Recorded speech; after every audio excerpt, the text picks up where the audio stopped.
All right, hello everyone, and peace of the Lord to all of you. Today, our topic is the proof of Allah existence. Um, the Muslims they have tons of articles speaking about the existence of God. Now, for me as a Christian, I do not need somebody to prove to me the existence of God because I believe in God. The question is Allah really exist? And today we are going to do a little study together, and I will open my Skype so in case there is a Muslim he would like to call us and to be part of the conversation, he will be more than welcome. Uh, Actually, my Skype is open. Any Muslim can call when he wish. Yesterday we said that we will give some time for the Christians to ask questions about Islam. So if the question can be asked in the text, uh, feel free to ask me in the chat. And if you cannot explain it in the text, then you can call me when we say please. You can call. People asking where is my video yesterday. Well, as I said, I will not keep that video because it's not meant really to keep it. Same time, any video you look for, I have it in the past a few days. Just search for the same title, you will find it in mirror channels. There's many people download my videos immediately and they load them in their channels, so my video is still there. Now, this article written by Nagahamana Ahmad Sharzi, look like Pakistani or something like that, or maybe even a Persian. In case of faith, there is no logical or scientific fact to be proven. You either believe or you don't. The whole purpose of faith is to be that strong in your conviction that you would need or you would not need logic or science. Now, the funny is they are making an article to say the proof that Allah is exist, and then right away they say to you there's no proof. I mean, that's very smart. The article name is the proof that Allah is exist, and the article start by saying, well, there is no proof.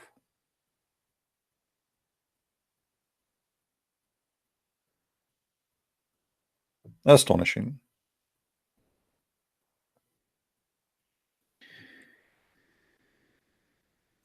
There is many instances in the Quran that talk about how God created the world, universe, etc.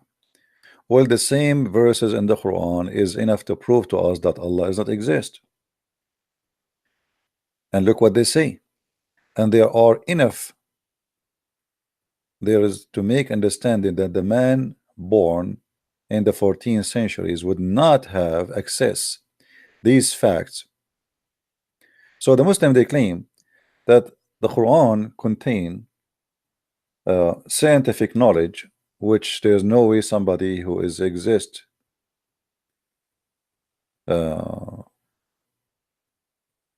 certain time he will know them, because at that time nobody knows. And then down they start saying to you things which is very funny and have nothing to do with Islam, and I don't know what this have to do with Islam. I remember sitting in my biology class as an undergrad, and I'm listening to the professor explain how the cell exactly exists. The cell wall is made up of double biolipid layers consisting of molecule that has okay, and what does this have to do with Islam? Let us see. As although this is itself was not amazing enough, the walls have gates and the channels to operate, open, close, etc. Okay, and I particularly like Zakir Naik. I mean, what does have to do with those guys trying to prove to us that Allah is exist? And here he is trying to ask how the organ inside the human being they function, and now he's saying, isn't it God amazing? Well, which God? Which God? Your God? Your God, he says the women have a sperm coming from their ribs. And that's not amazing, this is amusing. Your God, he says that women, if they come first, the baby will be a female. If a man come first, the baby will be a male. Your God, he said many stupid things. It cannot be from God. And right away they insert here Zakir Naik, like the proof of Allah is Zakir Naik now. I particularly like Zakir Naik. He talks in layman terms, and he used good examples to Zakir Naik. He do that, the proving the existence of Allah to an atheist. I guess maybe this is a video.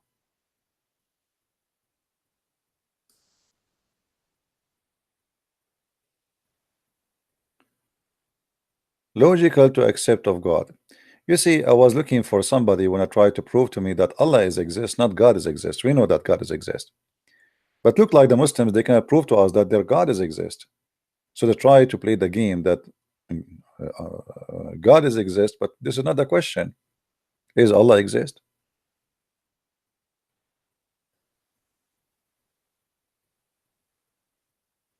All those talk here is garbage, gibberish, and mean nothing. And now we have an open challenge for any Muslim who would like to call us and prove to us that Allah is exist. Anyone?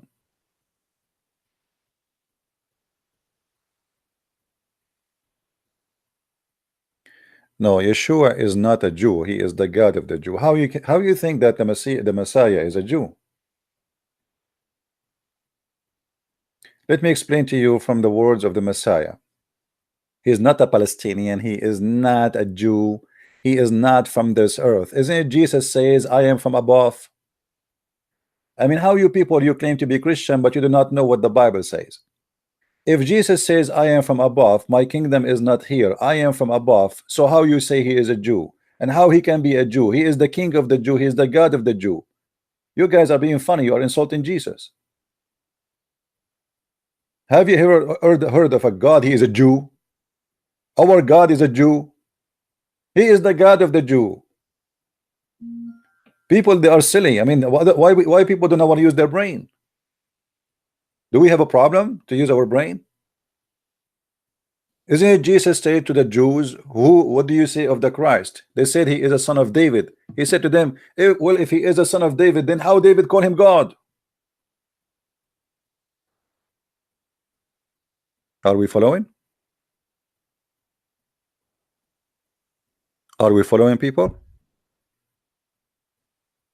No, he is offspring by birth, but he is not from the offspring of anyone. You see, Jesus just answered you, Nicole. Jesus answered you. He said to the Jews, well, if he is the son of David, then how David call him God? This is not my interpretation. This is a debate between the rabbis and the Messiah. Well, if he is, the Jews, they said he is son of David. So by birth, yes, he is by birth from, but all of us, we knew that he is not of anyone. Before Abraham, I am. His birth had nothing to do with his existence. Are we following? He exists before Abraham, before Israel, before David, before all of those. No, he is not just more the son of David. He is not. You see, by birth, he is a son of David. In the same time, he is not. The Bible is very clear. I am from above. Before Abraham, I am. Who is David? How he is exist before David, and then you say he is a son of David. By birth, yes, from Mary, and supposedly he have a parents, Mary and Joseph. So by birth, yes, he is from David, because the lineage of the blood of Mary goes all the way to David, but not him. For his existence have nothing to do with his birth. All right. You see here Jesus, when he said to the Jews, What do you say of the Messiah? Any Jew, anyone will be so proud to say son of David. I mean, son of David for the Jew is the biggest honor. All right, to say the son of David is the biggest honor ever for any Jew. This is why they say he is the Christ is from David. It's a like big honor. I mean, this is not Jesus. He did not say I agree with you. He said if he is, then how then David call him my Lord, Jehovah? Are you following? So don't insult the Messiah by making him equal to us. He is not. Or making him equal to David. He is not. David, he called him God, Lord.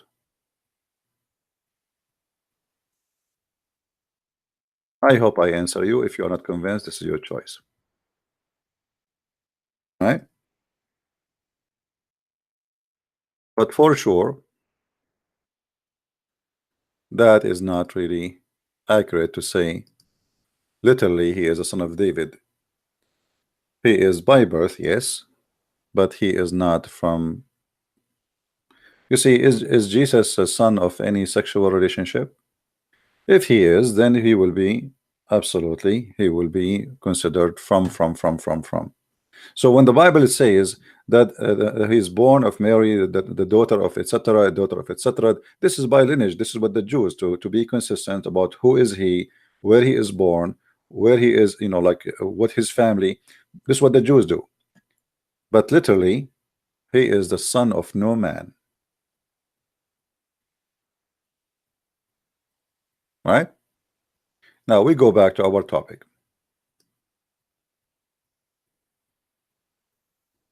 Do we have any Muslim would like to call us and prove to us that Allah is exist?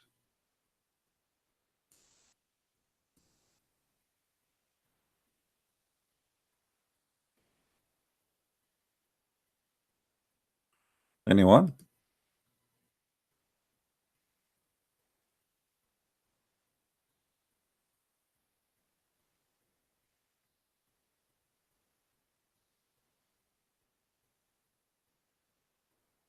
Who is a Muslim would like to call us and show us that Allah is exist? Until now, I see no Muslim he volunteer even in an article to prove to us Allah exist. And when I search for the Allah to be exist, I find that Allah no way can be exist. And the proof, all of it can come from their books. Their books prove to us that Allah is. In English, they say the word puppet. It sounds insulting, but it is. Muhammad, he used that name to accomplish things he want. So nobody dare to disobey him. Allah is not exist. Allah is a pagan god, exists before Islam and after Islam. The same as the Kaaba, the same as the black stone. You know, what kind of God he sent a black stone to be kissed?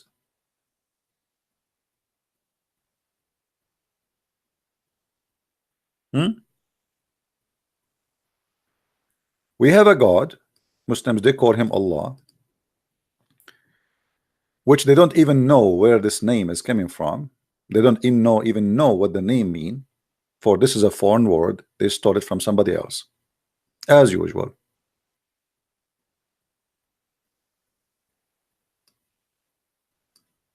This God, he said, I'm going to build a house.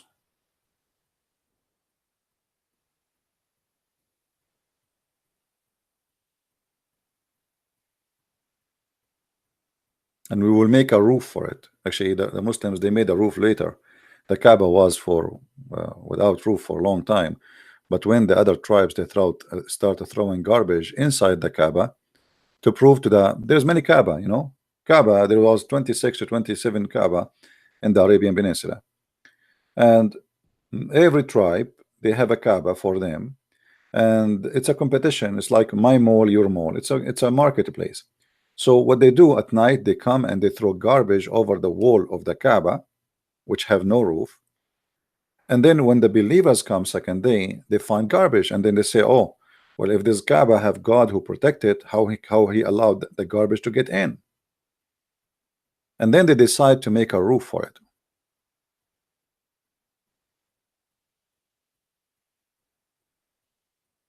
All right. And then this God, he told his followers, you have to bow down around this Kaaba from every direction of the earth. Which additional proof that Allah cannot be exist?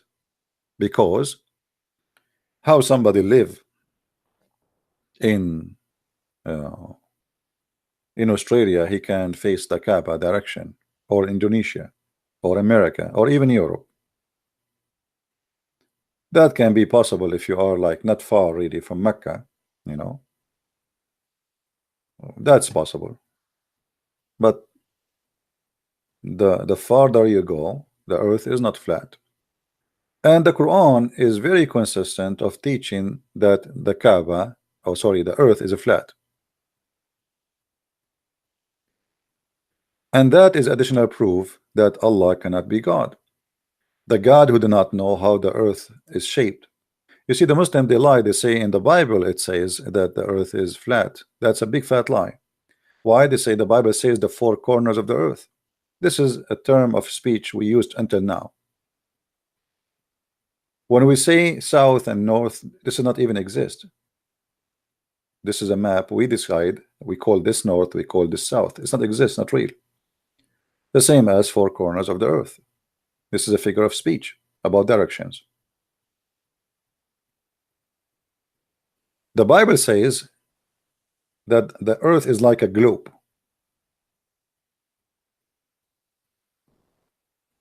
And you can go right now and you can read the verses from the Bible. And the Bible says that the earth is hanged on nothing, while the Quran speak that the sky is lifted by columns which you cannot see.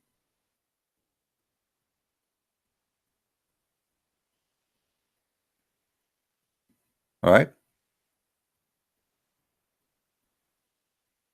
So the proof that Allah does not exist is very easy to accomplish.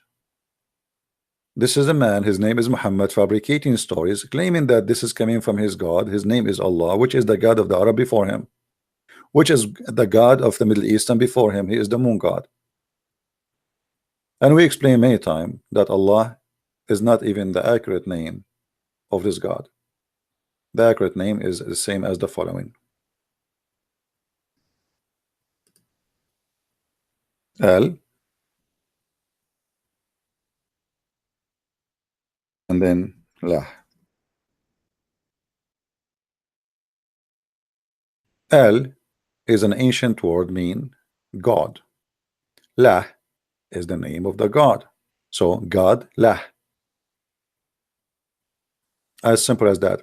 The Muslim, they try to say this is a word diverted from Al-Ilah. You see, it might sound very close, but if you go and read carefully, you will see they are nothing to do with each other. Al-Ilah is just a word meaning God. Allah is a name. It's a word already have the word God, which is in the front of it, which is Al. You know what I mean? If the word Allah was a word meaning God, which means it's not a name, we can take that into consideration. But the word Al by itself is a God. So what? God? You know what I mean? If the word Al is a word meaning God, then that means that the word here is God. That's stupid. So Allah is the God La, and you can go right now and search for La, and you will find that this is the moon God. In the Kaaba, there's two corners, which is very important. One of them have the black stone there, and the other corner have or has different color of stones. They are kind of a brownish. They are a bunch of stones, not one stone. And this corner is called the Yemeni corner. The Yemeni corner. Why it's called Yemeni corner? The Muslim, they say it's facing Yemen. Okay, facing Yemen. Why it's facing Yemen? Why the Yemeni corner facing Yemen? What does that mean? The fact there's stones in that corner is brought from the temple of Makkah. Makkah. In the old language, if you remember, the Muslim, they say to us that the Quran was sent down in 7 letters. This is Makkah in Arabic, and this is Mecca.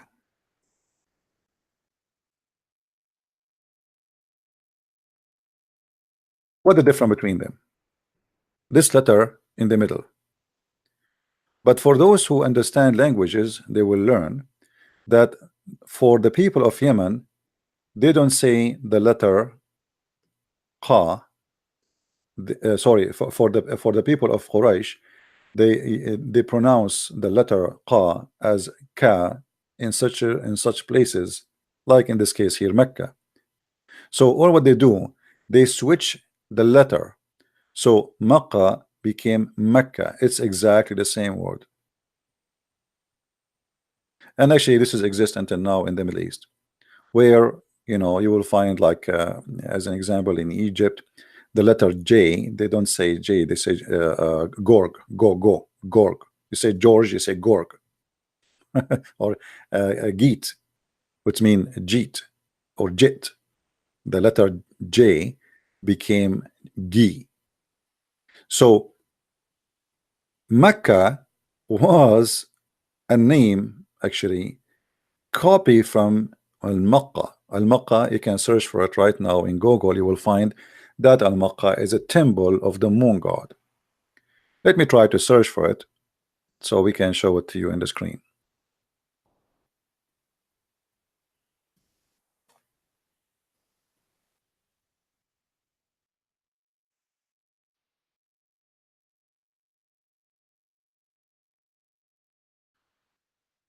This is Al-Makkah temple.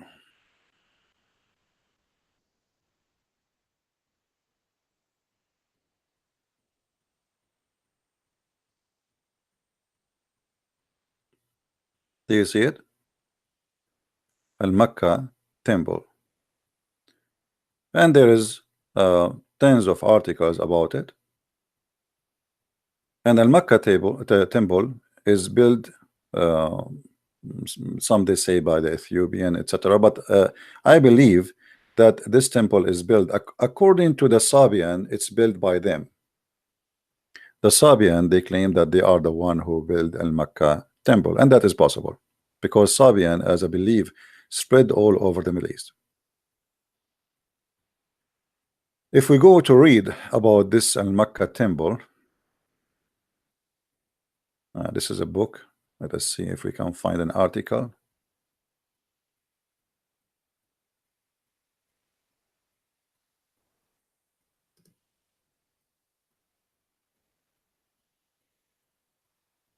All right.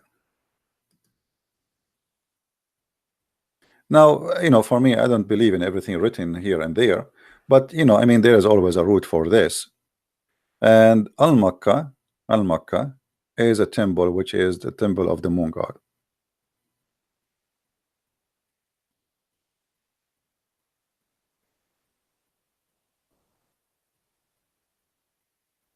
Do you see it? The moon temple. All right. So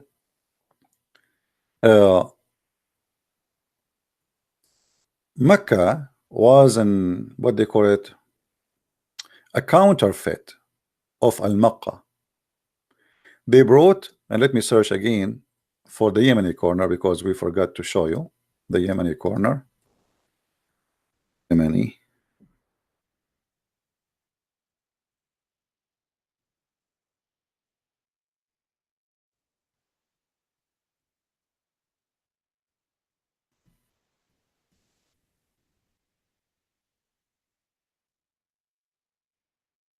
All right.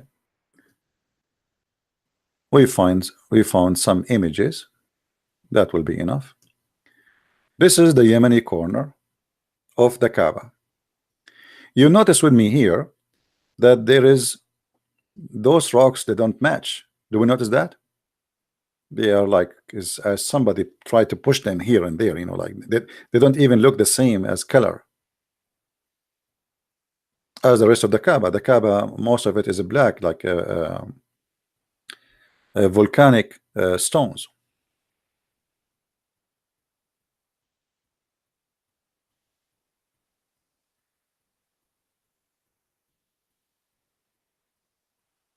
So you will notice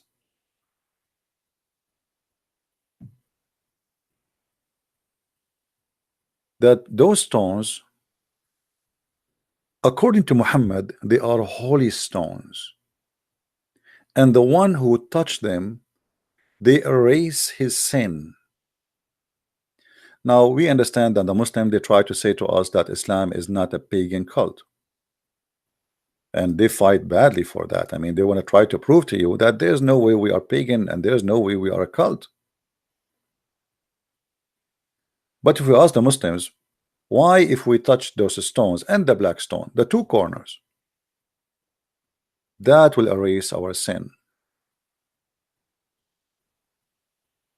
This image here is showing you how even the Yemeni corner stones don't match with the rest of the stones. Do you notice here? Do you notice like it's obviously somebody inserted them there?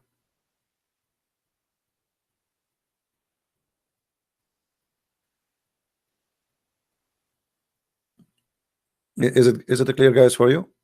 It's like somebody he inserted those stones. They don't match with the rest. They don't belong there. Why? You see, until now there is a Christian churches. They build a church in the top of a tomb or a remain of a saint. It's very close idea. The Arab in Mecca, they wanted to give a reason for people to switch, not to go all the way to Mecca. Why you want to go to Al-Maqqa, the temple in Yemen, to touch those stones? We will bring some of them to here, and we will put them for you here. And if you touch them, it erase your sin. So why you want to go all the way to Las Vegas if we can bring Las Vegas to you?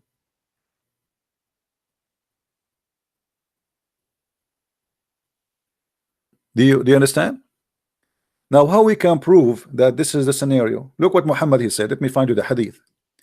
And I changed the Muslim to say I'm lying. I mean, here we go. The Muslim, whatever you say to them, they will say you're a liar. If we go in the hadith,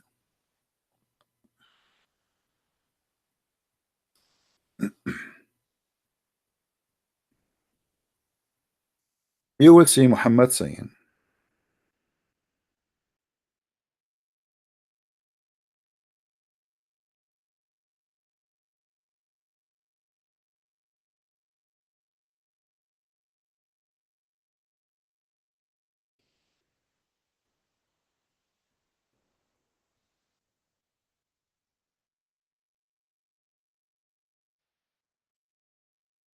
see,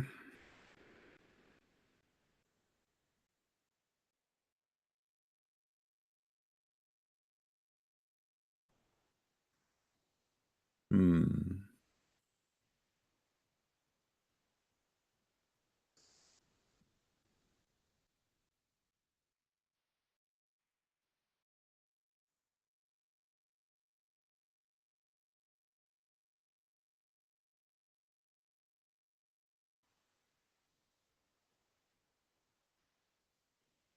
Okay, we are getting close to find it. You see here, you see this hadith here. It says that the Prophet Ibn Abbas, he said, I never saw the Prophet touch places in his hand in any part of the Kaaba except the two corners, the black stone and the Yemeni corner. Do you see it?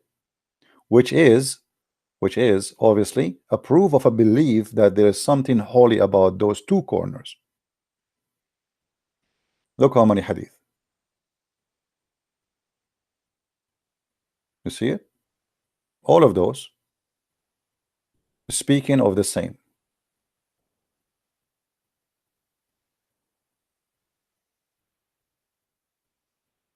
Now there is a different hadith. I'm trying to find it for you. Muhammad saying that whoever touched those two corners, Allah erase his sin. This is a very clear pagan cult.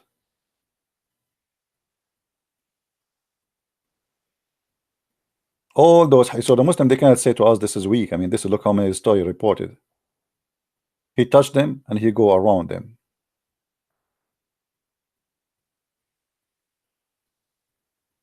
Look how many.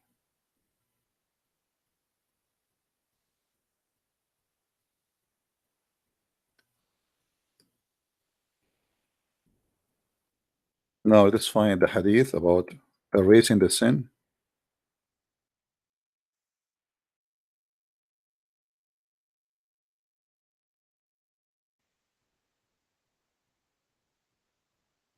Here we go.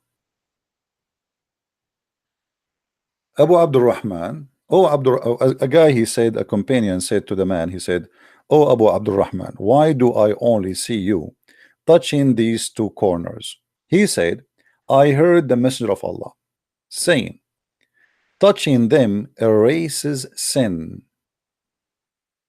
Do you see it? Touching them is erasing sin. This is Sunan an-Nisa'i, hadith number 2919. So Muhammad taught his followers, if you touch stones, your sin is erased. And look, he is not saying only the black stone. Do you notice? He did not say only the black stone. He says, if you touch the black stone and the Yemeni corner, touching them erase the sin. And that explains why in the hadith we showed you before just a second ago, Muhammad touching those two corners, correct?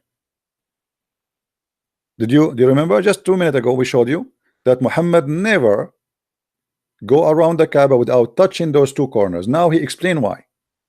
Because touching them erases your sin. If we ask the Muslims why, if there is any Muslim he have an answer, please let me know. Why, if we touch those stones, they are going to erase our sin?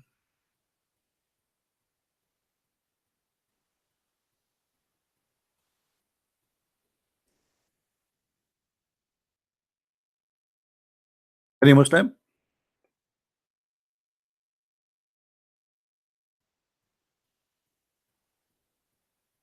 What kind of belief the belief is? If Islam is not a pagan cult, what kind of a belief the one teaching me if you touch stones, two corners who has stones, one is called the black stone in the shape of a woman vagina, and it was a woman vagina, and we show you the reference before that the Arab, they used to go and circulate around the Kaaba, and women during the time of their period, they used to touch their vagina when they have their period, and their hand is full of blood, and they place it inside the black stone. And this is why Muhammad said that the black stone was white like milk, but the sin of mankind made it black, which means Muhammad, he's claimed that being black is a sin. It's a penalty according to Muhammad, racism. And they believe that women, she is not be able to have or to bear a child because simply she commits sin. So by touching her vagina and touching and then getting the blood from there and placing her hand inside the black stone will observe the sin and will clear the woman from her sin, and she will be able to bear a child. All of this is a pure paganism.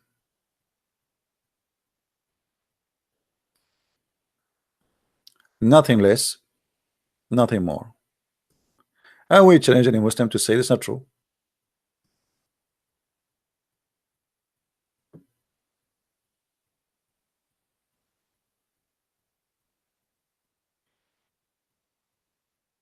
Do we have any Muslim would like to call us?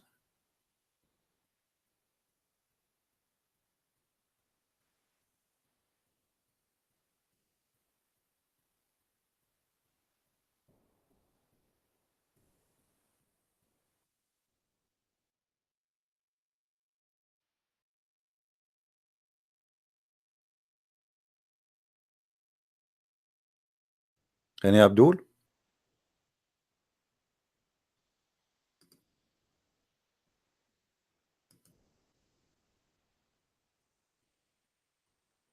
Let us see this Abdul. He's saying call me. I don't know if he's on there.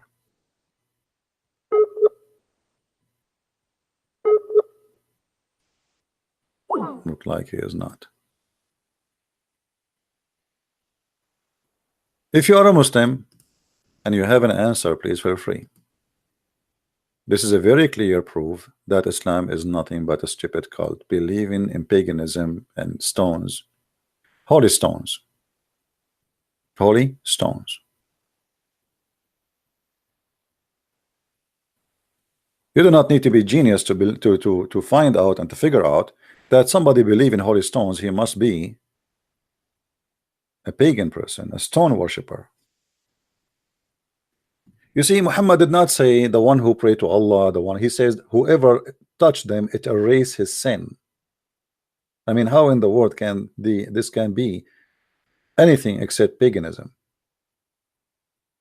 And the same time we showed you how Muhammad never performed circulation around the Kaaba without touching those two corners, obviously because he is teaching the Muslims that this is how you can, you know, get your sin to be erased.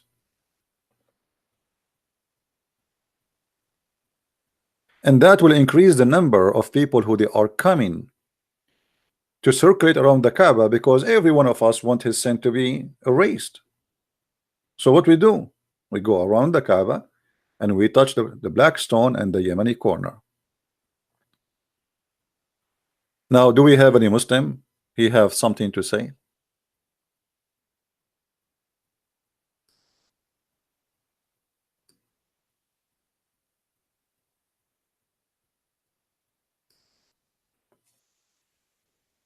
Anyone?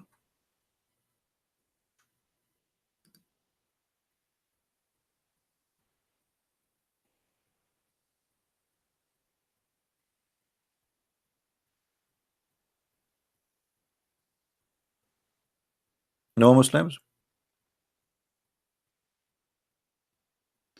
Can you give me a reference that Muhammad he drank wine? Sure, no problem. But let us finish this one first. Let us not to jump from topic to topic. Who is a Muslim would like to give us a call and show us that Muhammad is not a pagan person and Islam have nothing to do with paganism and Allah is exist?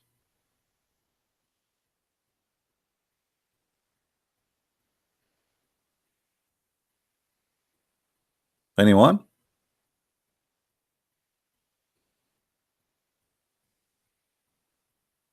Do you notice the disability? Do you notice the disbelief? Where is the aggressive Muslims who want to show us that we are wrong?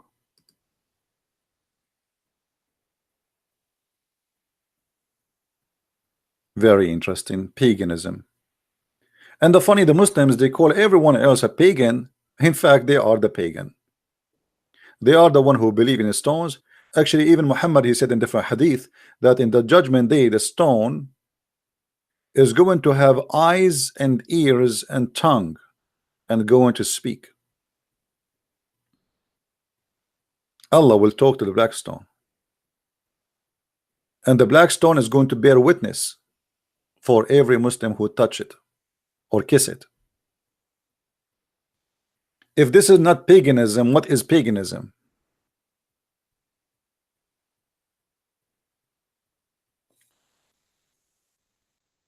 We have any Abdul?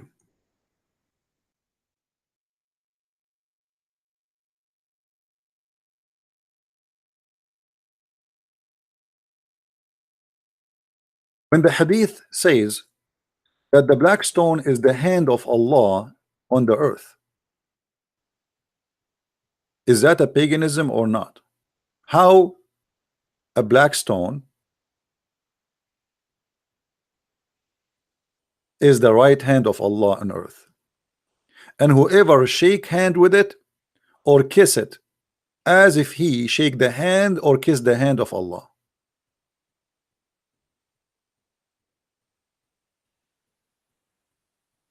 Are we making things up, Abdul? You know, there is something interesting. I don't understand what how to explain. Sometimes I search for things to show you, and then guess what I get? I get the reference in the CIA government website. I mean, that's interesting. I'm not joking. Look, Central Intelligence Agency, US, www CIA government library. The CIA, they knew everything about the scam of Muhammad, and they have the reference in front of us.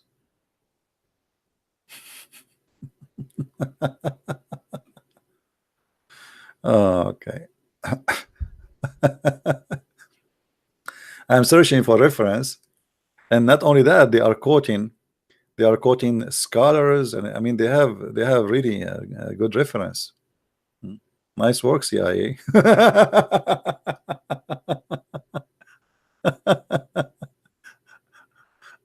Oh boy. They should protect CP. I do not need any protection. I am protected by my Lord. Nobody can touch me unless it's my time to, for you. I mean, who can? If you think somebody can really protect you, you are mistaken. And if you seek protection of a man, he himself needs protection. Doesn't matter how strong he is, or everybody will die. How dead people can protect dead people? However, even after death, my friend, you are going to accomplish a great mission. You see, when the Muslims they went so crazy against Salman Rushdie, his book nobody really read it. I mean, his book is not even a big deal.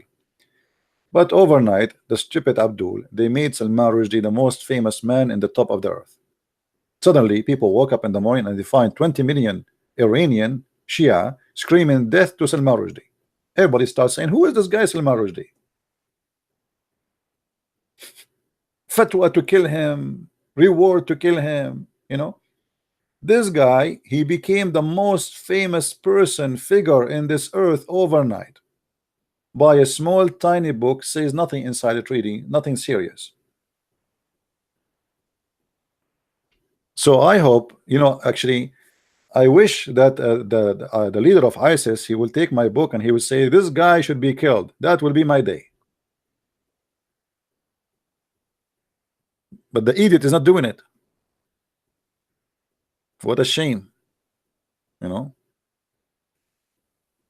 Because if he go and he says that, do you know how many subscribers I will have the second day? Just guess. How many people they will buy and read my books? Just guess. This is the biggest help. And even if they kill you, still people will go and say, what is that? Why this guy get killed? Still is going to work for my benefit. Now, do we have any Abdul here?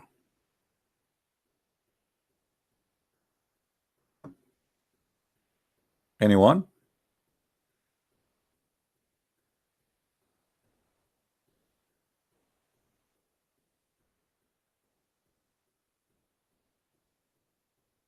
Who is a Muslim want to explain to us the paganism of Islam? Are we going to stuck here? No Muslim want to call us? You Muslims, are you serious? I'm really disappointed. I thought the Muslim now they will say, I want to call you, I want to show you you are wrong. And look at them. This ability of a god of a flat earth and a black stone and a Yemeni corner, which is nothing but a bunch of stones been taken from the temple of Al-Makkah, as we showed you, which is the moon god temple. Now, by the way, there's many naive people. They say to you, as an example, there's a guy, his name is James White, Dr. James White. This guy is extremely naive. He have no idea what Islam is about. Don't ever listen to him and learn Islam from him. He said, someone he asked him, well, Is the Allah the moon god? This guy, he said, well, no way, because the Quran says don't worship the moon and don't worship the sun. But who said that the moon god is worshiping the moon itself? The moon god is the god of the moon. You need to know what that religion is before we talk about it. If I say the TV god, does not mean the TV is the god. There is a moon god and there is a sun god. They have sex and they have 3 daughters. How you can explain to me the 3 daughters of Allah?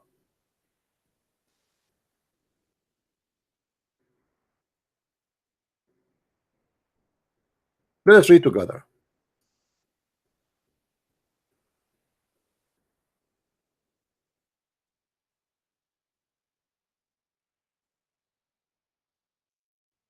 If you go in the Quran, you will find in chapter 53, verse number 19, the following. And here there's additional proof of what I said to you just in the beginning. If you remember, I said to you the name of Allah contain 2 words. You remember? The name of Allah contain 2 words. Al, you remember? Al, and then Lah. And this is exactly what's happening here. And this is the Muslim translation. Al-Lat. Do you see it? Al-Lat.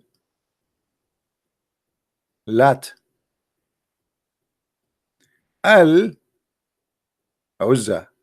Who is the Lat and who is the Uzza? Those are goddess. They are goddess. The 3 daughters of Allah. And Manat.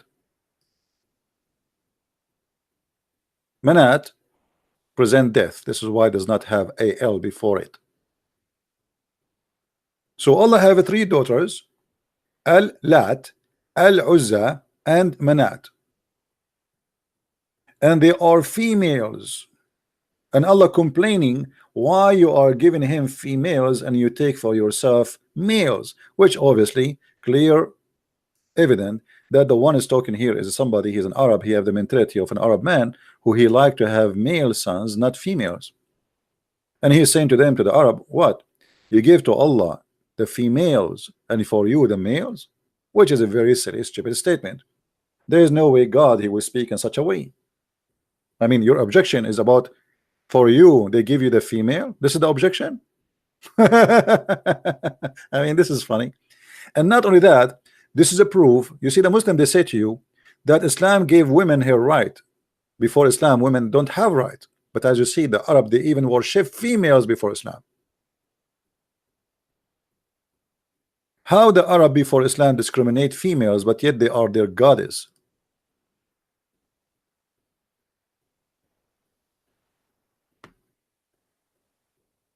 Do we understand, guys? There's no way that I don't respect females and then I make my God a female.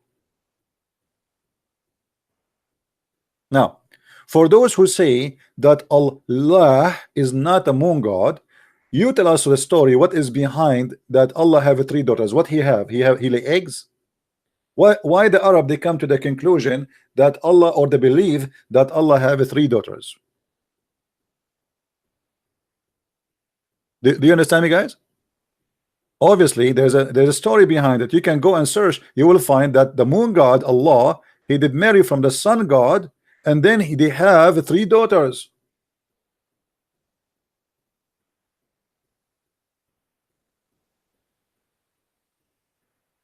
So when somebody says to you, like James White, no way the Muslim they believe in the moon god. Yes, today they don't believe in the moon god, but this is the origin of the religion. If you ask a Muslim, he will say to you, no, we don't believe in the moon god. But this is how it is today. But Allah is a name of God, which is the moon god.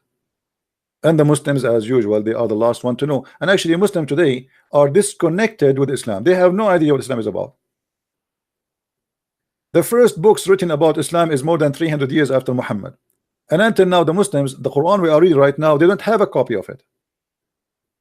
They have recitation of recitation. They claim that this recitation of a guy, his name is Hafs, and Hafs exists more than 260 years after Muhammad. And he was accused by Muslim to be a fraud, same as his father, stepfather, who he learned the Quran from him.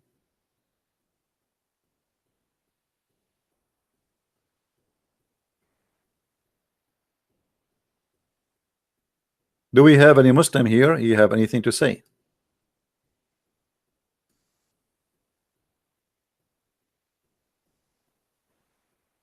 By the way, we appreciate those who made the donation. Thank you very much for your support.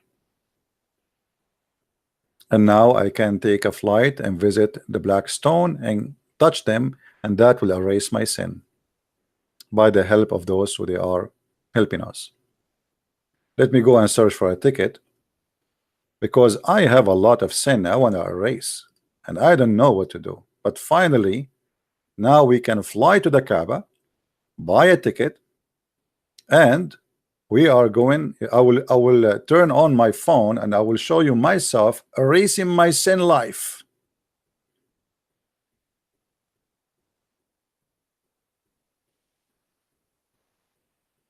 What do you say, Muslims?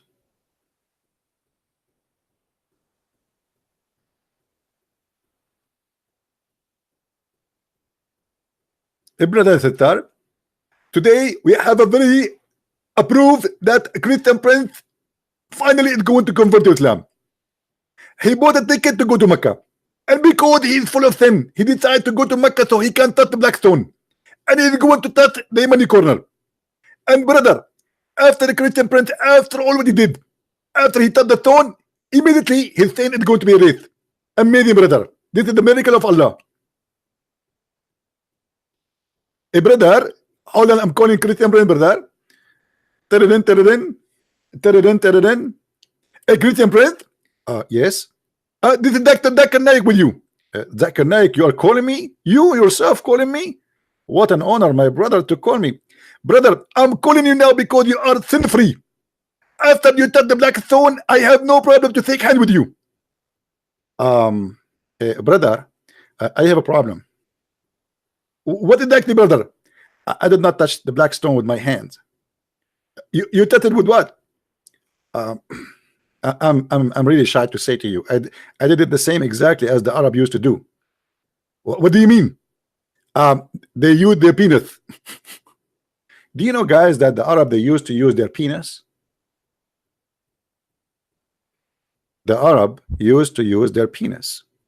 The female, she touched the black stone with her vagina, and then the guy, the male, the husband, he go after her, his turn, and he put his penis in the black stone.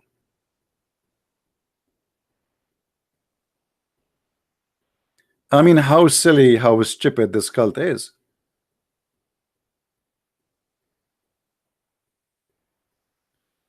And actually, this is why some they say, but I cannot really verify, that the origin of the word Hajj is not Hajj, it's Hak. Hak, like you scrap, you know. So what they do Hak to the black stone. Let me type it, Hak.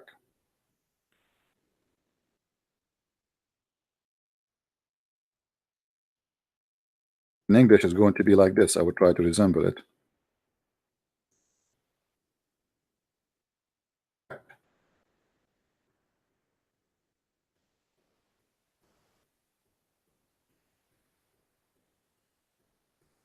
Because we said to you before, I mean, the reason for this method, the woman, she is not able to have babies, and now she want to get fertilized. The black stone is the fertility stone. This is why it's made in the shape of a vagina.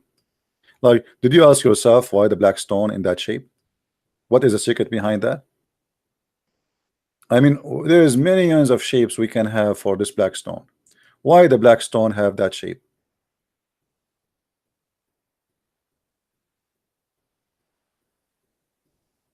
Did you ask yourself?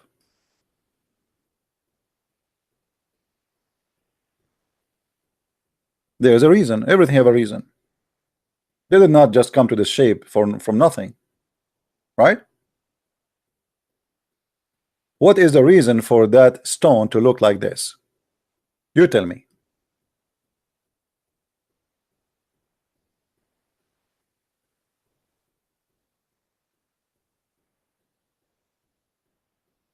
From all the shapes exist, we can come with millions of shapes for anything. Why this shape is the shape of the black stone?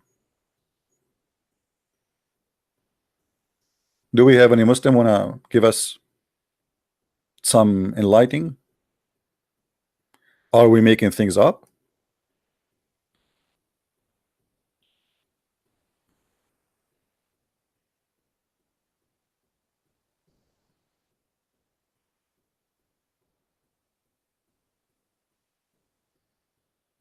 Until now, zero Muslim even try to call me. Very sensitive topic, and Muslims would love to avoid such a thing. This is why, by the way, the Muslims, they love to debate you about the Bible, about Jesus, in order to avoid speaking about their cult, their paganism. And in case you do not know, the black stone is not even exist. What they have there is resembling of the stone. What they have inside the stone is little tiny stones left over of what they claim to be used to be a black stone. They have 8 little tiny pieces, and every week they do maintenance for the black stone. Let me see if I can show you some pictures.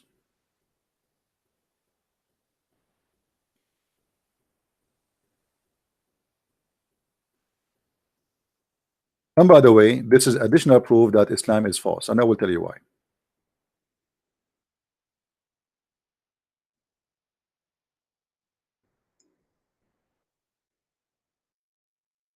Do you see it, guys? Do you see the guy is fixing the black stone with the melting machine? Is the picture clear for you or no? This is a Pakistani guy. They brought him from Pakistan. He always keep maintaining the walks around the little tiny stones. Do you see him? They have to do regular maintenance for the stone or what is left inside. You see here the steam, you see it's burning the wax. So what they have a very special kind of wax which will make it impossible for somebody to unblock those little tiny rocks, which is they are 8 little tiny one, and I will show you a clear picture of them. And every week they have to maintain it, otherwise those rocks, people, they can steal them. And now here we need to ask a question. If Allah is the one who sent the black stone, how come he cannot preserve the black stone? And now we have only little tiny rocks, and now we need to do maintenance every week for them. You know what I mean, guys? If Allah is the one who sent those stones, and they are going to be there until judgment day, okay, now these stones are gone. They became little tiny stones, and they're getting smaller and smaller. People kissing them, people licking them, you know, every day. And in order to preserve them, we cover them by wax, so people will not really, they will see them, they will see the stone, but they think they are touching, but in the top there is wax to preserve the stones from being stolen and from being, you know, disappear. Because if you touch a stone every day, and there's thousands of people touching it every day, you can imagine what will happen after 20 years. So if this is a holy stone, Allah sent the stone, why Allah need to do maintenance? Can't Allah preserve the stone? Is that a good logic, guys? Is that a good question? If this is stone sent by Allah, why man he need to preserve the stone? And now the stone is gone. Actually, there's no stone.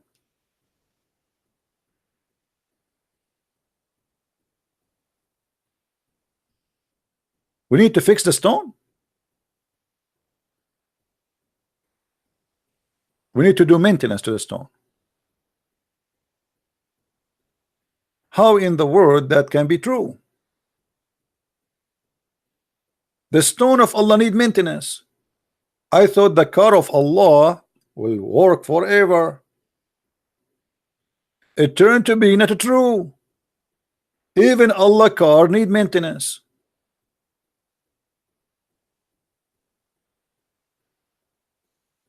And this is a very clear additional evidence that the black stone is a lie. I don't know if you can see with me here in this picture. Let me zoom more. Maybe we can get closer so you guys can see it. I will try to highlight for you the stones just to show you how silly this cult is. There's no stones. Guys, do you see is it clear from your side? Let me highlight for you where the stones are located, and you will see right away there's no stones left. Little tiny rocks. I will make it in white so you can notice with me. This is one rock, little tiny rock. I don't know if you can see it. Do you see it? And this is one, and this is one, and this is one. You can tell right away that the inside is like a dirty, ugly wax. I mean, do you see how it looked like the inside? You know, like and you notice that the wax itself is in the color of a dirty blood. Do you notice with me? It's like a clot of a blood.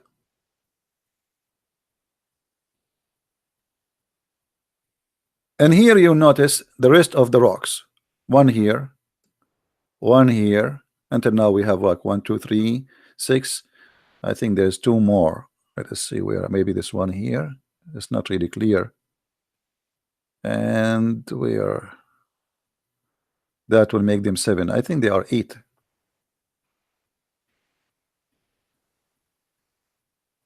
So there's no stone. There's no black stone. There's little tiny rock. This is the holy stone of Allah. Allah. This is what is left of Allah's stone. And now we have to do maintenance for this holy stone of Allah, which is not even exist.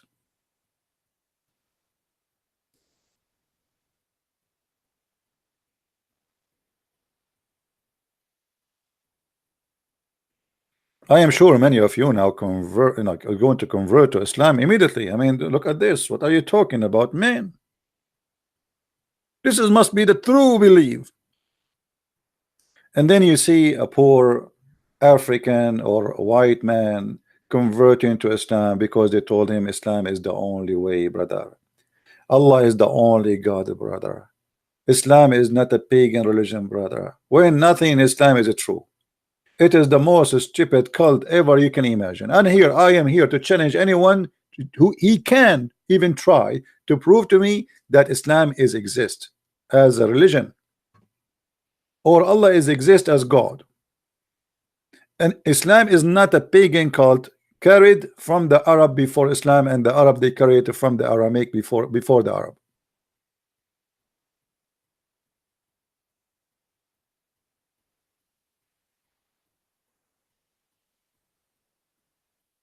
Any Abdul?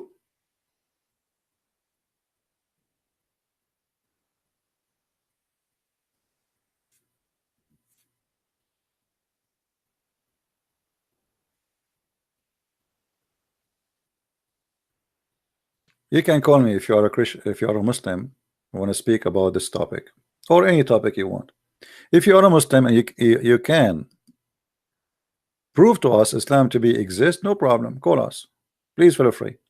Oh, hold on. I found here a more clear. Guys, look. Do you see the rocks? This is more close shot. Do you see the rocks? This is 2 rocks here, 3 rocks, 4 rocks. Let me show you. Do you see them? Very tiny. They are zooming in.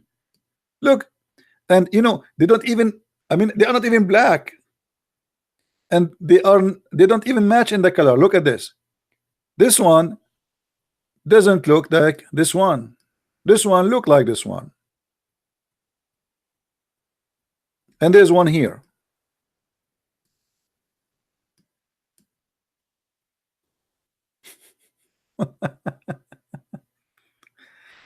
How in the world a human being can believe in such a crazy stuff? I mean, a human being is really weird. You know, sometimes we like we insult donkeys. We say donkey is stupid like a donkey. Donkey is smart. A donkey will not kiss a black stone. Trust me on that. You cannot convince a donkey that if he touch a stone, his sin will be erased. No matter what you do, he is smarter than this.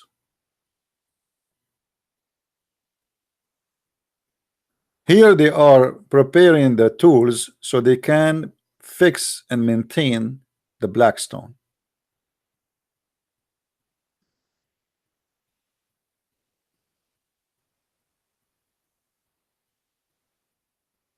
Paganism.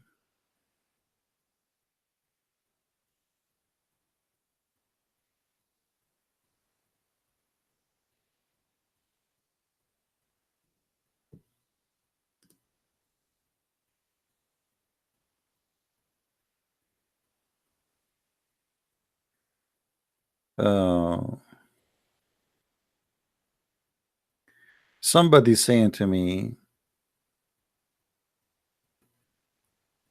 philosophically, Muhammad could have been the worst person the world has seen on subject basis. You may even say you don't promote his morality, but that does not make Islam false. My friend, I don't like stupid talk. Everything we are saying in front of us prove Islam to be false, because this is kind of morality too. It is morality not to lie and claim that touching stones will erase your sin, in the same time proving that Muhammad is a pagan person. So don't tell me what is a strong argument, what is not.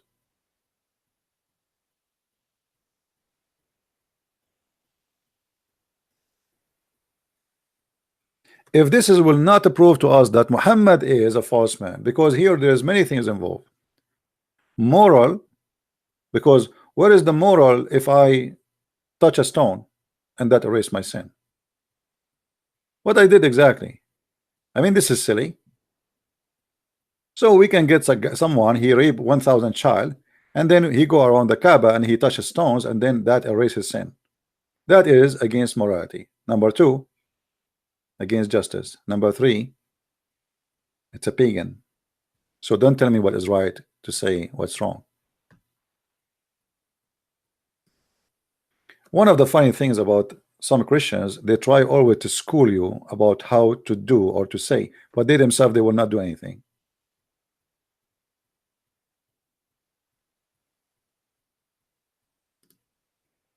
Do we have any Muslim would like to call us? Don't text me if you are a Christian now, please.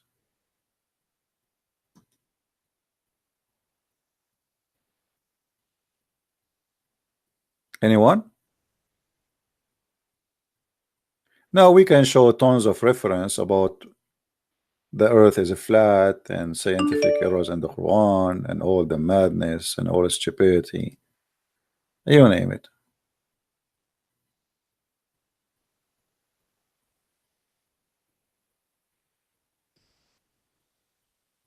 Before you call me, you have to ask for permission, otherwise I will block you.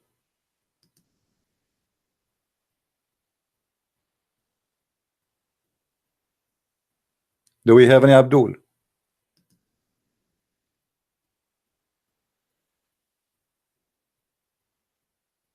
Can Christian Prince speak in tongues? Maybe this guy is trying to be funny and silly. Do I have to?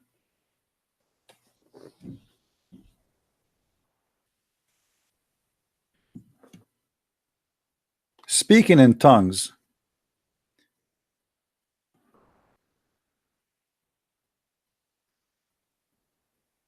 is it necessarily for me to be Christian to speak in tongues, or you are an idiot, or you are a certified one?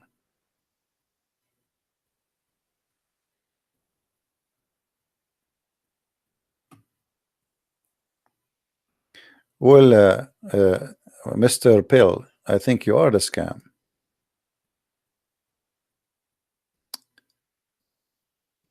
Are you? Are you a guy who believe in kissing stones will save you from sin? Who is a Muslim would like to call us?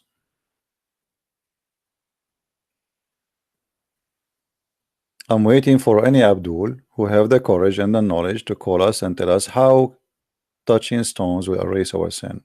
Very simple.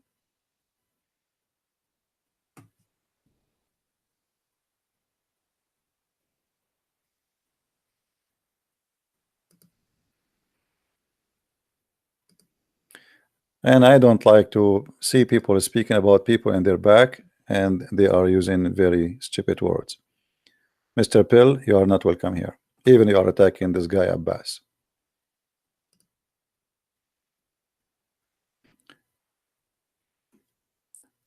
Do we have any Muslim here?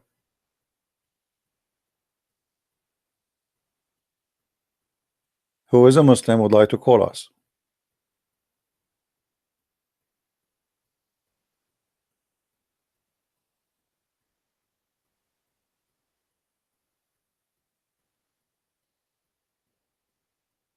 As you see, the Muslims obviously they have to agree that this is a cult, and there's no way that somebody believe in touching stones will erase your sin. He can be a prophet or the one so-called God.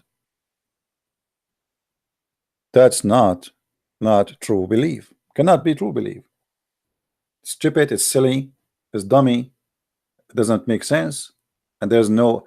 I mean, what I did exactly to deserve to be my sin to be erased? Just touching a stone? That's it?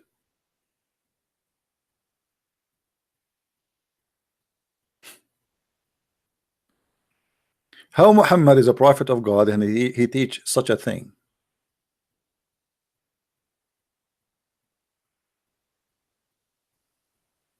How someone he claimed that he is a person, so why you pray to Allah? Live seconds until you are 70, 80, and before you die, go around the Kaaba, touch the stones, and that's it. Your son is erased, my friend. That's so beautiful.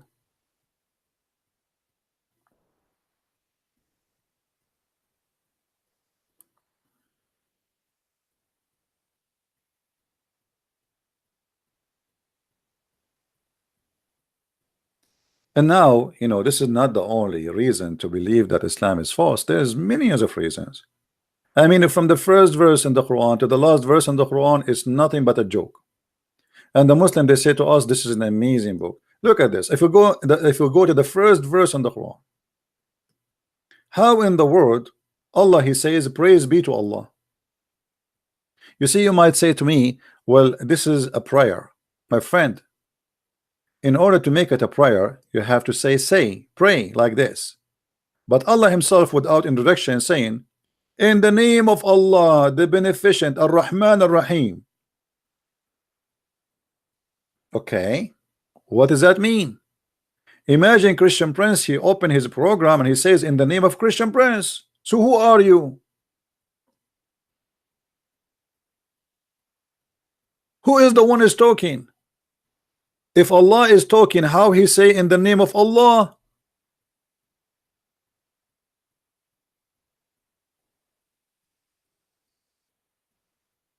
Brother Antetar, we are going to introduce to you Brother Dakar Naik. Dakar Naik, brother, can you introduce yourself?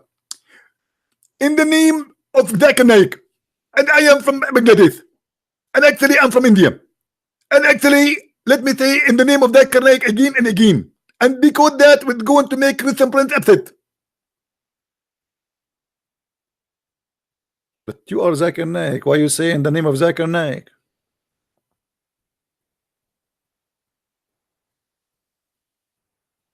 And then Allah he says, praise be to Allah. I mean, things is getting more interesting. Allah says, praise be to Allah. Do you remember the Abdul Mimi who said that Allah he pray for, not to? Allah praise be to Allah.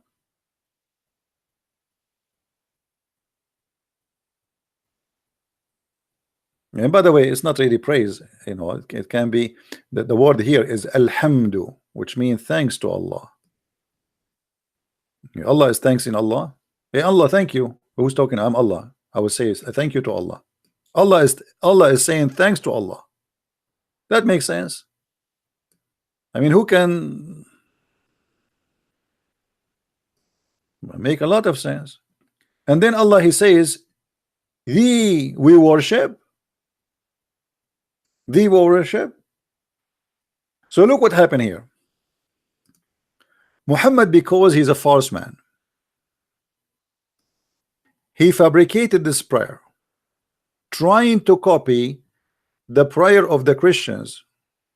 When the Christian, they ask Jesus how to pray, he say, pray like this, our Father, right? So Muhammad, he needed a prayer equal to the Christian prayer. Okay, they have a prayer, it's called our Father, what we will do. So he tried to make a prayer which is equal, and yet he claimed that this is coming from his God, but he forgot to switch. He forgot to say pray like this.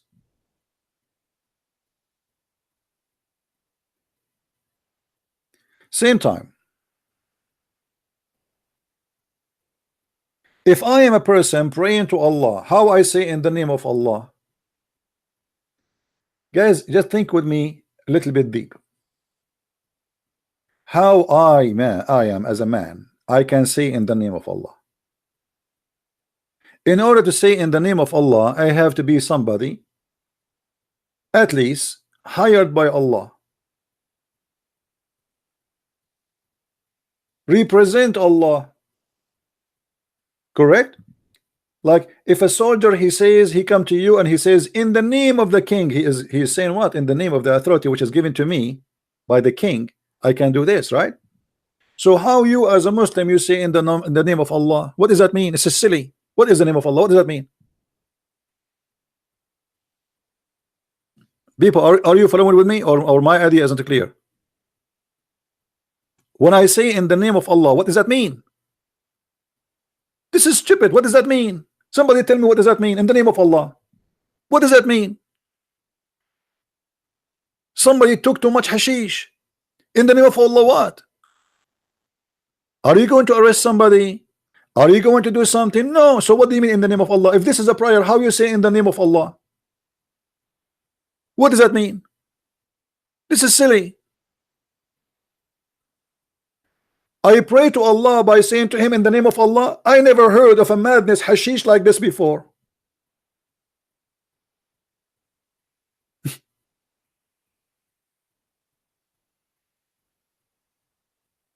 But you know, the problem is people read, but nobody think deeply. I mean, we always read this in the name of Allah, but nobody want to think for a second, okay, how in the world this world even came to existence? This is very silly, very stupid. What do you mean you are saying in the name of Allah? In the name of Allah, what? To say in the name of Allah, I have to say something after it. I will do. As an example, in the name of Allah, I will, arrest you. In the name of Allah, I will judge you.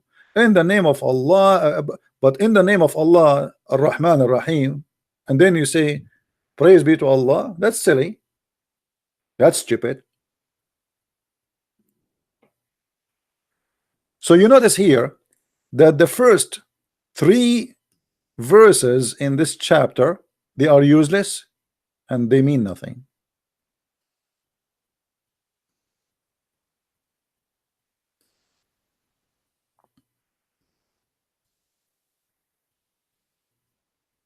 Actually, even the 4th one. In the number 5, here we go and says this is a prayer. Thee we worship. So what the benefit of this in the name of Allah? Ar-Rahman Ar-Rahim. And praise be to Allah, the Lord of the Lord. And the beneficent. Didn't you already say the beneficent and the merciful already here? Why you are repeating it twice? I mean, do you have to repeat it after 2 seconds? Already you said that. silly, stupid. He's just trying to make something out of nothing. Already we said that here. Why we are saying it here again? Sorry, here in this one, in verse number 3. Nothing. There's no meaning. Already I said Ar-Rahman Ar-Rahim.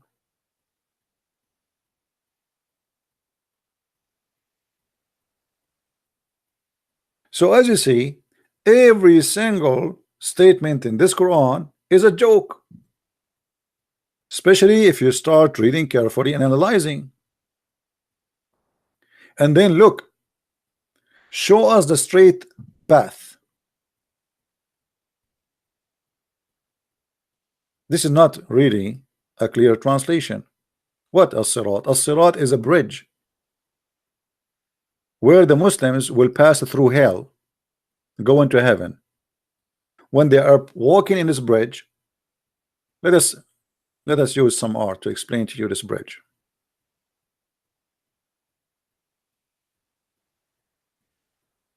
This is a bridge.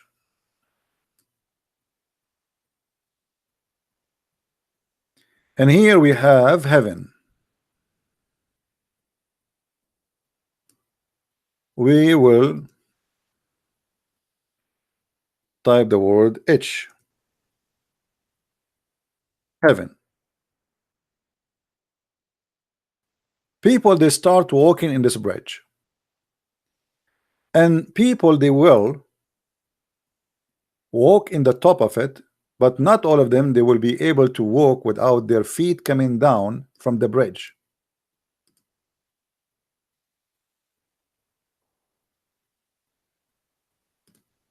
So when you go in the bridge, if you have too much sin, supposedly, you will go almost maybe to your neck down. It's like a sandy moving a quicksand. They call it quicksand. So your head will be here, and then your body will be down, and this is the hellfire. A person who have less sin, his let us say his ass will be in the hellfire from here, in the hellfire, and then his top of his body is up on the bridge. A person who have less sin, which means he did jihad and he killed some Christians and Jews, his feet will be in the top of the heaven bridge, and he will not go, all of him, but his feet will be still in fire. This is what as-sirat. Sirat is an idea stolen from the Persian, those who worship the fire. There's a bridge, and during this bridge, people will be burned based on their sin.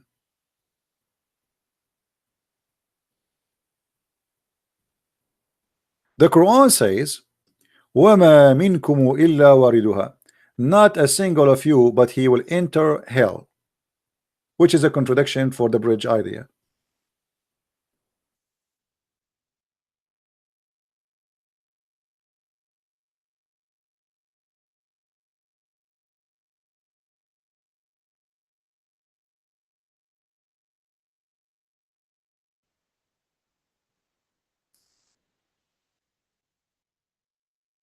وَمَا مِنْكُمُ إِلَّا وَارِدُهَا. Every person, he will enter hell.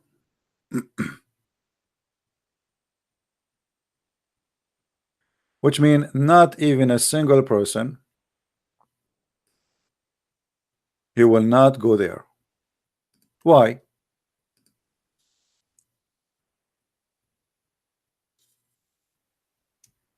Any Muslim have an idea?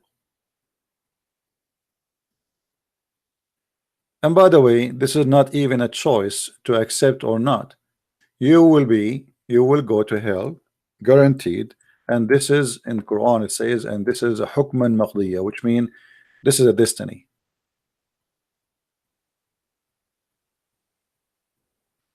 The Muslim translation here, they say, there's not one of you but shall approach it.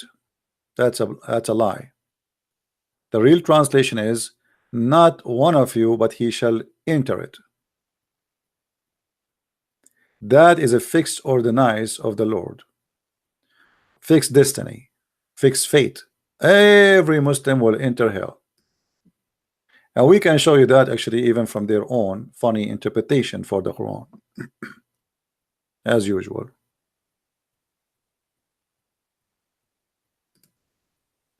Chapter 19, verse number 71, as you see.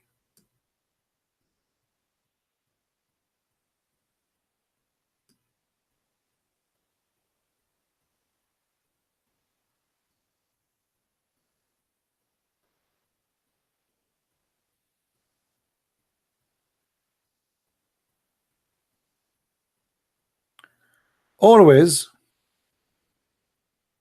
do you see it? Not one of you, but shall come to it, but shall enter hell. Very mad, stupid religion, collection of religions. Muhammad, he was collecting some belief from the Sabian, some from the Christian, some from the Jews, some, and then we have whatever you call it, some.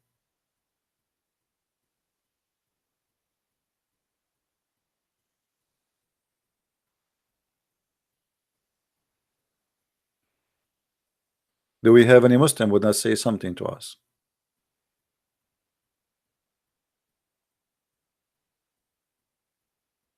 All Muslims go to hell. Yes, this is what it says. I'm not the one who said that. This is the Quran.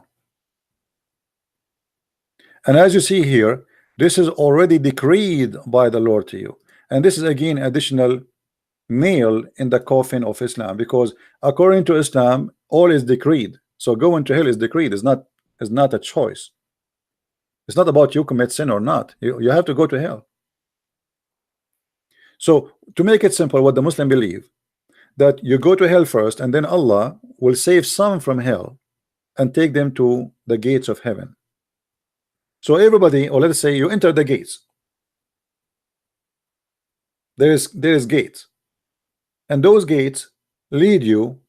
Even if you want to go to heaven, still you have to go to hell first. So they are gate of heaven in the same time they are gate of hell. So you have to go to hell first, and then you will burn as Allah decreed for you, not based on who you are. No, Allah decreed. Before He created you, He decreed.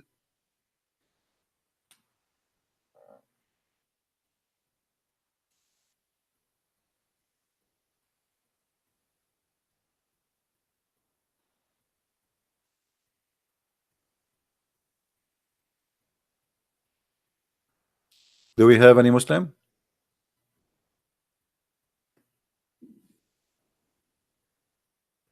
Who is a Muslim is listening? He did not agree with us. Please don't hesitate to tell me you don't agree. I mean, you don't have to agree, but just call us and show us why you don't agree.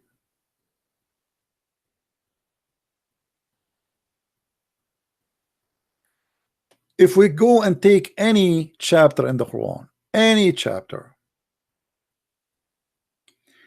there is one thing always you will find, that they are non-consistent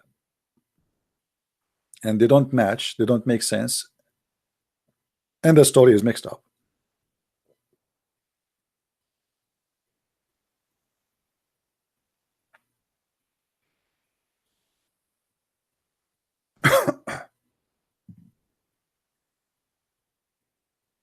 Read and love.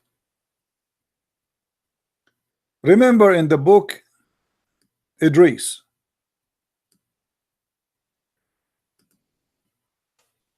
Muslims, who is Idris? We as Arab, we never heard of a name such as this before. Idris. Who is Idris? Who is this guy Idris?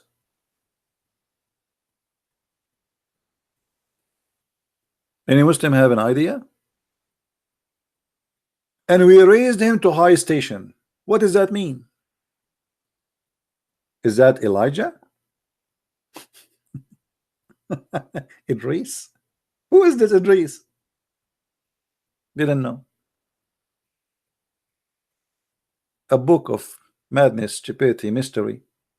I mean, have you ever heard of a God? Suddenly, in the middle of nowhere, look, the verses before have nothing to do with this. Suddenly he says, and remember Idris. Okay, who is Idris? Shouldn't you say to us first, Idris, who is Idris, where he live, what language he speak?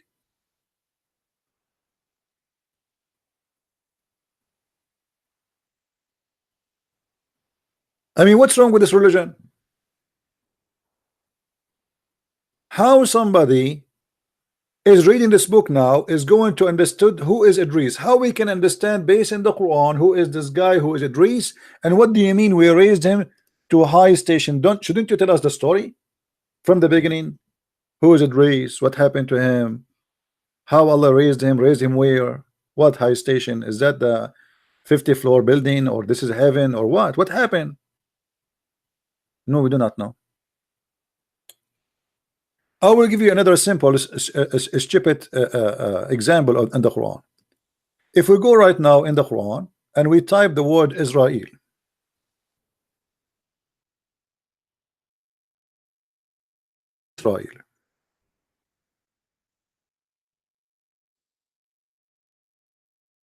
and then we ask any Muslim, okay, all those verses in the Quran keep saying Israel, Israel, Israel, Israel, Israel, Israel, Israel. Okay, who is Israel? For the sake of the shin of Allah, who is the Muslim wanna tell me who is this guy? His name is Israel. There's nothing. Nowhere in the Quran it says who is this guy, who is his name is Israel. All food was made lawful to the children of Israel. By the way, you know, there we go, children of Israel, except what Israel forbid himself. Okay, forbid himself. He's a guy. Okay, who is he? Allah have time to tell us that what kind of falafel Israel he eat. Israel, he like falafel, he like hummus, but Allah will not tell us who is Israel and how his name became Israel. Who is this guy Israel? Who is his father? Where he's coming from?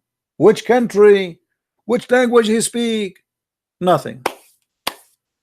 All what Allah care, that all food was lawful for the children of Israel, except what Israel he made unlawful for him. This is the important now. Okay, shouldn't you tell us who is this guy? If you go a few verses down, you will see another poo-poo. What is the name of Mecca? They say to you Mecca. Okay, hold on. So what is that here? What is Becca? Who is Becca? Where is Becca coming from? Where we can find the city of Becca? It turned to be that Mecca is the same as Becca.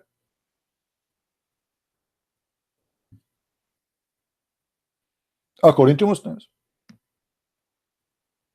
According to some historian, Becca is Petra.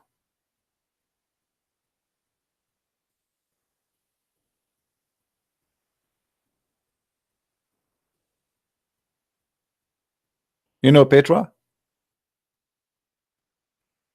The stone city?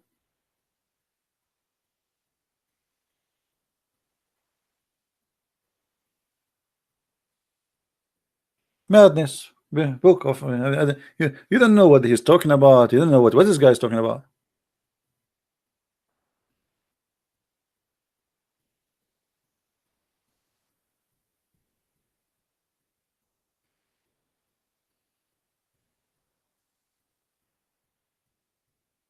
If you go just a few verses before, I can find you a proof that the Christian prince was in Mecca. Who wanna see the proof that the Christian prince he was in Mecca at that time, or in Becca? Do you want to show you the proof?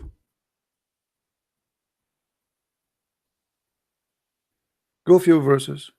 Look at this. Christian prince is doing his work there. Oh, who you believe? If you obey the party of those who have received the scriptures, you will make you disbeliever after you believe. Muhammad complained that many of those who claim to be Christian Muslims, they left Islam because they spoke to Christian prince. How do you disbelieve when it ye into him Allah revelation recited? I mean, look at this debate. refute them about why they decide not to believe. You say to them, how you disbelieve in Muhammad, he received revelation. I mean, this is an answer. Debate them about why they decide to leave. And they spoke to Christian Prince. Christian Prince, he got you busted. Oh, you believe, observe your duty to Allah with righteousness and right observation, and so you do not die and save. What is that? The Christians, obviously, they were very painful for Muhammad. They are making Muslims leave Islam in his time.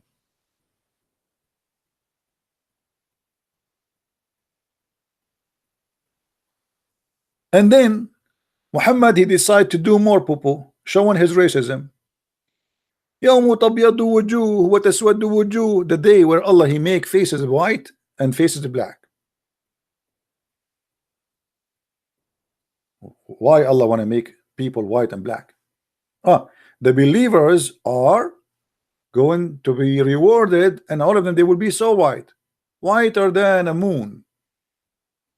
And disbelievers, Allah will make them all black.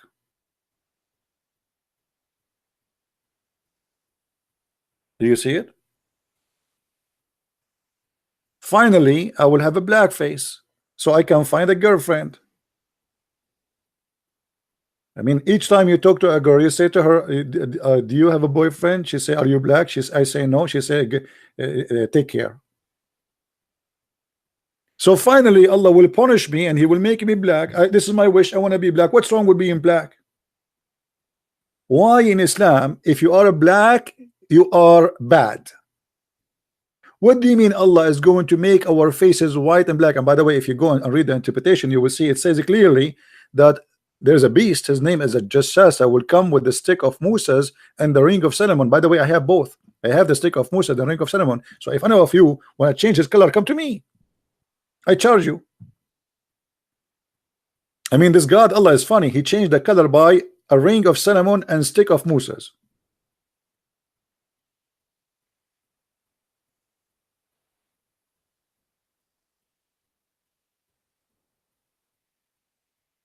Somebody saying about, I'm just joking, guys. We are just joking about the racism of Islam. I mean, who cares really if you are black or white?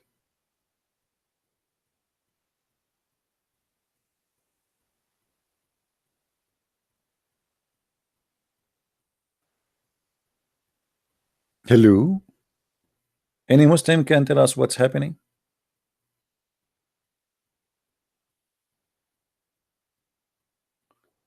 Hold on. Abdullah Ahmed Abdullah is saying, out of the darkness into the light, dummy. Abdullah, why you are lying, Abdullah? Okay, Abdullah, I challenge you to call me Abdullah, brother, and you show me that this is what the Quran meant. What do you think, guys? Can Abdullah prove what he posed for us in the text, or he is lying to us? Abdullah, I offer you, my friend, to call me and to show me that what you said is really what the Quran meant. And not only that, I challenge you that I will show you that this is about physically transforming the color of the skin.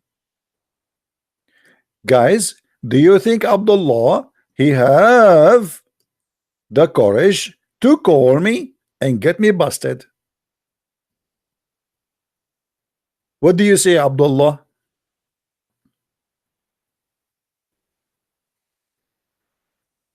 Abdullah, you have a golden opportunity.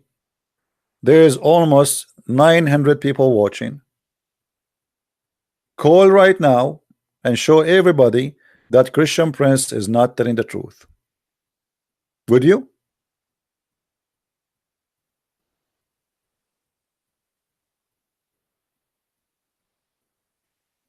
Hello? The second I start talking to the Muslims, they play dead, you know. Well, you call me, you don't call me, I'm going to show the reference. What do you think, guys? The story of a Jassasa is mentioned in the chapter, it's called The Ant. If you go to the chapter of The Ant, chapter 27, I mean, the Quran is like a zoo, man. Literally a zoo. ant, spiders, elephant, you name it. I mean, whatever you want. So in the chapter of the ant, we find a verse which is verse number 82. Let us go. It says,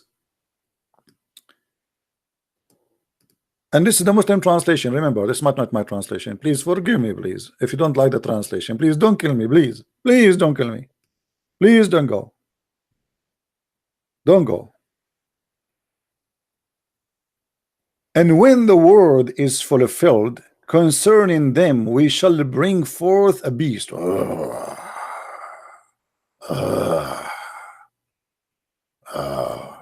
Okay. Like cartoon day. Of the earth, and he speak to them. The earth, he will speak to us. Okay, I'm Chinese. A beast, he speak Chinese. How wonderful. He must be made in China. And then this beast, he is going to recite Quran for them.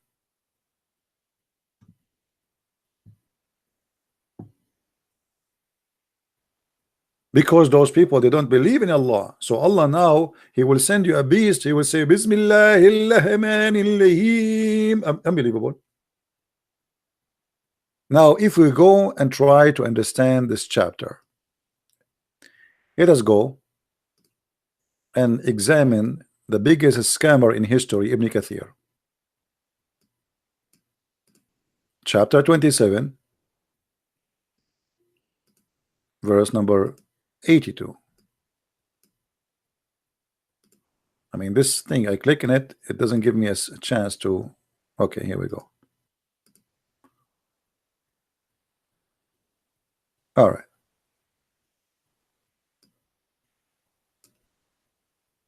Read with me carefully, please.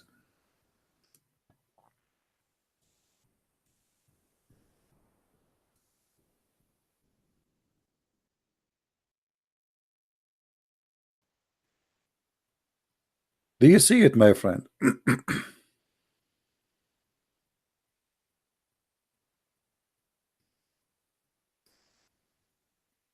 The beast will come and he will have in his hand the staff of Moses and the ring of Solomon. But let me first read for you the description of this beast in case you want to imagine how he looked like, just to help you. Ibn Zubayr described the beast and said, and by the way, this is something you can find. Muhammad is taken from the Bible. I will let you think about where. Think about it and you let me know. Its head like the head of a bull. Its eyes are like the eyes of a pig. Its ears like the ears of an elephant. Its horn like the horn of a stag. Its neck like the neck of an ostrich. Its chest like the chest of a lion. Its color like the color of a tiger. Its hunches are like the hunches of a cat. Its tail like the tail of a ram. Its legs like the legs of a camel.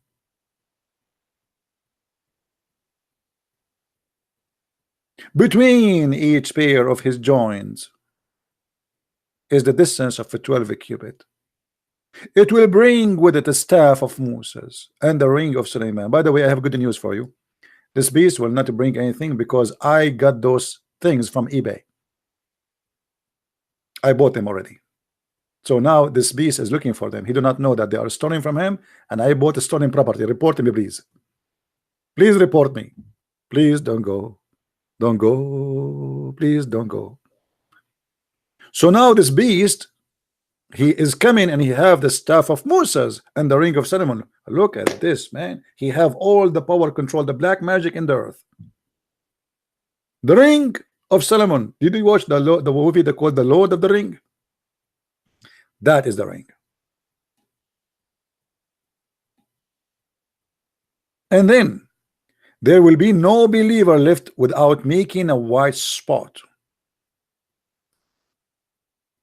on his face, which will spread until all his face is shining white as a result. Do you remember the Abdul? He says to us, this is about coming, which means metaphorical, coming from darkness to light. He said that, right?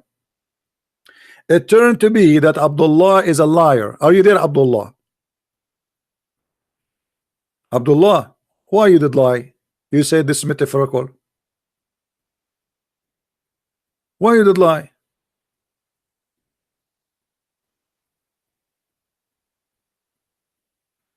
So in the judgment day, the beast will come to me, and he will hit me with the rung of Solomon in my nose. And Christian Prince, he will have a big nose, like, oh man, am I bleeding? You hit me in my nose? Hey, you beast, you hit me in my nose. Do you know who I am? I know. Do you know who I am? Yes. What's my name? Allah knows best. The beast will hit me in my nose. I mean, why the nose? But to be honest with you, I'm glad he did not hit me in my balls. That will be more painful. I mean, I'm so happy he chose the nose, not the balls. I mean, imagine he hit you there. Like, hello. And then after he hit your nose,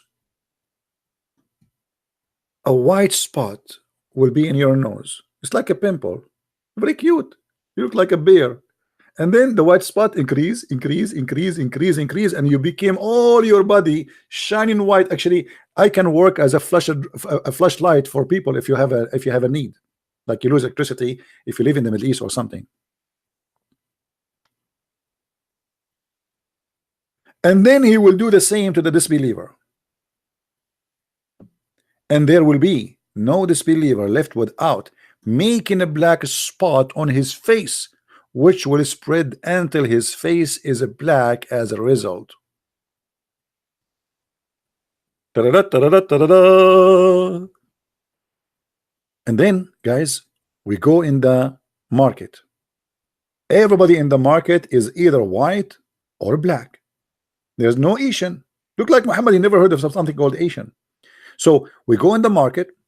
Then when the people trade with one another in the market, they will say, oh, the believer, oh, this believer. How they knew? From the color. All the disbelievers, they are black, and all the believers are white. And yet they say to you that Islam is not racist.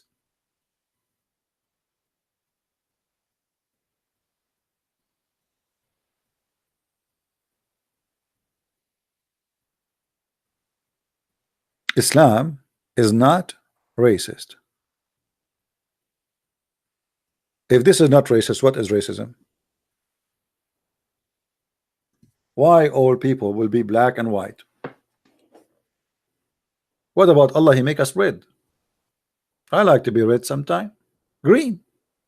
I used to vote like this guy, Mr. Green. You know, when I start learning English, the names in English, they make no sense, man. Mr. Brown.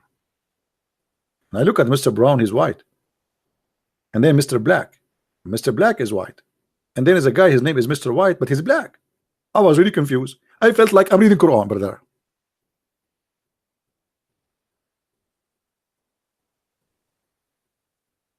Do we have any Abdul?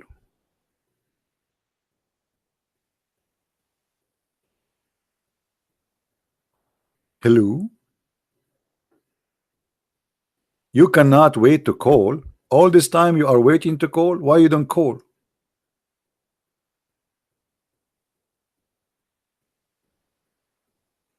Hello?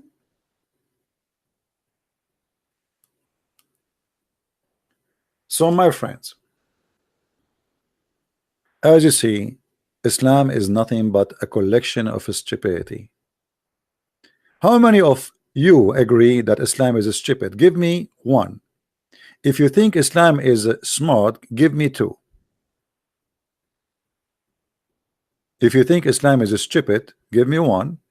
If you think Islam, sorry, if you think Islam, it's my fault. It's my fault, sorry. Okay, that's it. The decision is made.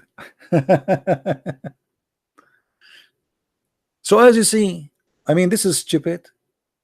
Muslim, put some two. I mean, come on. I mean, that will not be nice for Islam. Put some two Muslims.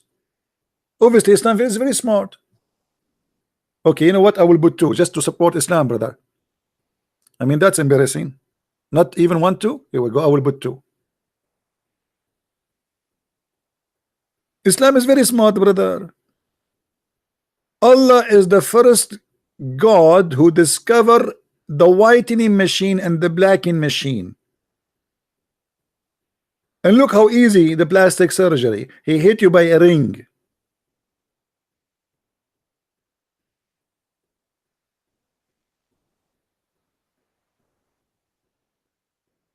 Any Abdul?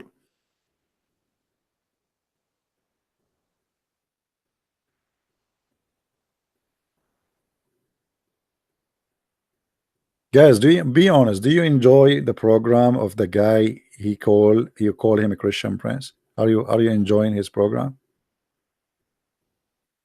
You see, what we do here is very important. It is a lot of information, and as you see, we show reference. I am not interested in showing you my ugly face. Here it's a real school.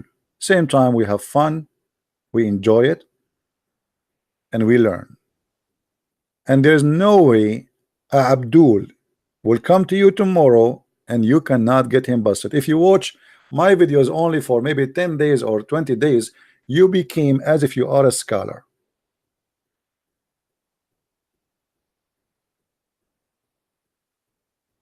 And this is why we say, please download our videos. For those videos, don't be selfish. Okay, you saw it, you watch it, you've been here. What about you be part of it? Download the videos, share them in your channels, save them in your hard drive, so always if they take them down, we pause them again, and let the whole world see the stupidity of this cult. And my friend, when you save the life of somebody by posting a video, you get the blessing of the Lord. Do you remember the story of the 3 servants? This is what will happen to us. The Lord will ask me and will ask you what you did. Okay, you've been there for how long? What you did? You will say to him, I bought a house. You will say to him, I have 2 cars. That would not count. How many people you helped to bring them out of the darkness? That will count. Your money will not. Your house will not. Your bank account will not. And you will take nothing with you to the grave. So get the blessing of saving somebody's life, changing the life of somebody, spreading the truth. And the truth will set you free, as the Lord he said. So it's very important for us that we not to be selfish. As you see, for me, I do not need to be convinced Islam is false. I'm sick of it. To be honest with you, I'm sick of it. But I do it because I need to be sure that time will come, and when I go, somebody he earned a lot of knowledge and he can replace me. The Bible says, my people, they've been destroyed because of their ignorance. Ignorance destroyed my people. And ignorance is our problem. If we can fight ignorance, we are safe and secure. People die because of cancer or because of ignorance. The fact it's ignorance. We do not know how to fight it. People die because of a flu for centuries. And then the second they found a little tiny medicine, and we are saved from the flu. Ignorance, my friend. Ignorance brings death. And in this case, ignorance more than death. It's hell or heaven. So let us work together and do what is needed to be done. With this, I want to say thank you for everybody, and thank you for those who made donation. We appreciate your help and support. And I hope in a few hours from now, we will see many of you download this video and share it everywhere in YouTube. Thank you very much for being here. Christ is Lord. Islam is false. And see you soon again. Take care. Bye-bye.